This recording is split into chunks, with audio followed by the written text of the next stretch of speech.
Il y a pile un mois, j'étais chez ma mère, je dînais tranquillement et subitement j'entends des tirs en rafale. Je regarde par la fenêtre et je vois un jeune homme immobile dans une mare de sang. Règlement de compte, tué par balle de Kalachnikov. Une semaine plus tard, vers 23h, une fille sort à cet arrêt de bus. 3 hommes l'attrapent, la traînent par terre. Elle crie, ils la frappent. Viole à cet endroit même et la tue. Aline, elle avait 17 ans. Ces horreurs se passent dans ce quartier.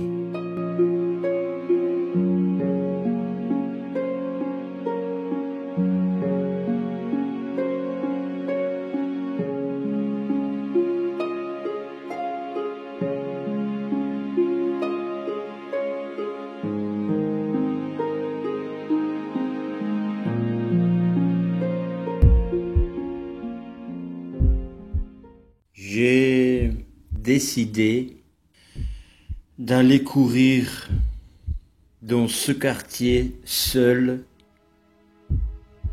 la nuit.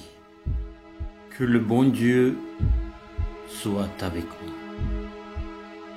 Je commence à courir avec la boule au ventre. Durant tout le parcours, la peur ne m'a pas quitté.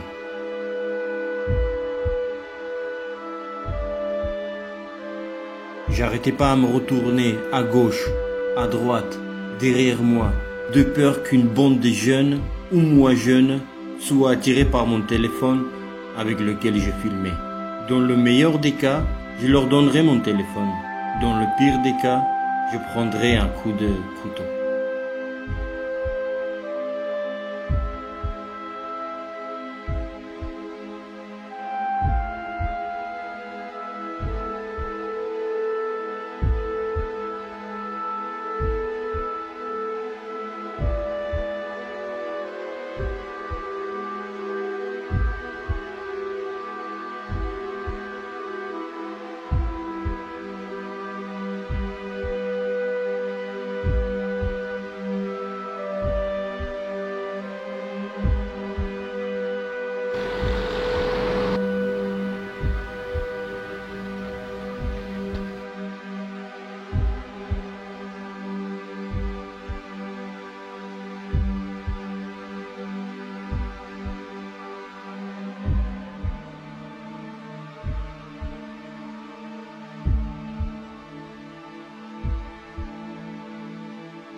Kalachnikov, le viol et le deal de drogue. C'est ce qu'on entend quand ça parle de quartier, ça parle que de ça. Ou même quand on pense quartier, on a l'image de ça, non? Dommage. J'ai couru 50 minutes.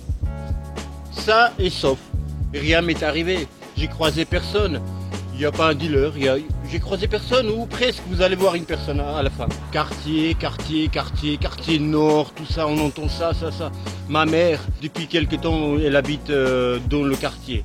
Moi, je vis avec elle 3 ou 4-5 fois par semaine parce que je ne veux pas la laisser seule. Ce que moi j'ai vu ou entendu, ma mère, elle me disait qu'il y a plusieurs fois, il y a les jeunes, les garçons qui l'aidaient à porter les sacs jusqu'au l'ascenseur.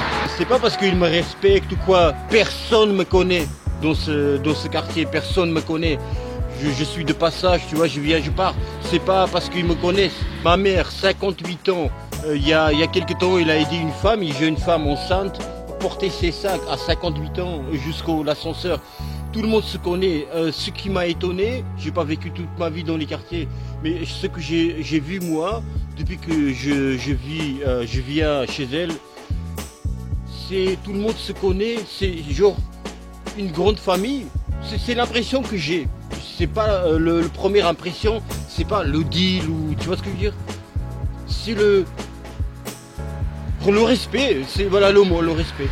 Les poteaux de Dato, arrêtons les préjugés.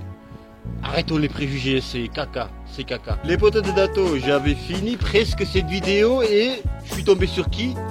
Sur Bruno. T'es d'accord que je te filme hein? Là où il y avait l'église, Bruno, il était juste en face de l'église. Il m'a vu filmer, il me dit viens, viens, j'ai des choses à dire, tu diffuses cette vidéo. Il avait des choses à dire. Il me dit Bruno, il a commencé à dire attends, tu vas voir, je vais parler de politique là, ils sont tous, c'est à cause d'eux et tout. J'étais Bruno, mon poteau.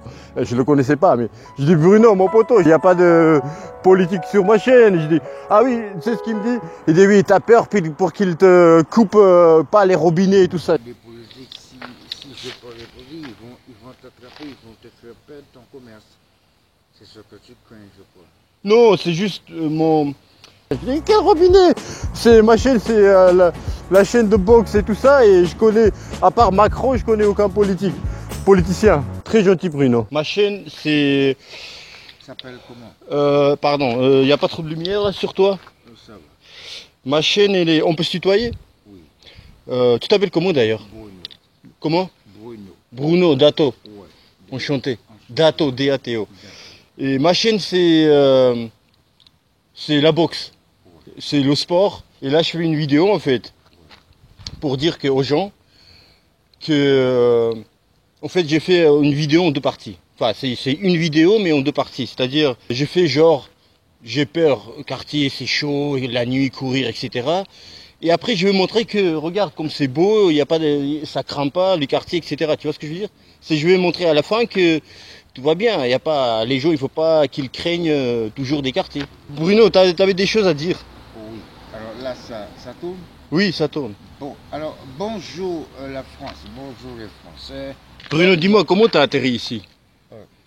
Eh ben, on m'a expulsé, j'ai été expulsé. Non, je veux dire sur le... Enfin, en France, je veux dire... Depuis Non, non, mais... 1990. Ah, 90. Et avant, t'étais où? J'étais à la Guadeloupe. Guadeloupe? Ouais. T'es venu en 90? Oui. Voilà. Donc, sur un coup de tête, j'ai débarqué ici en métropole.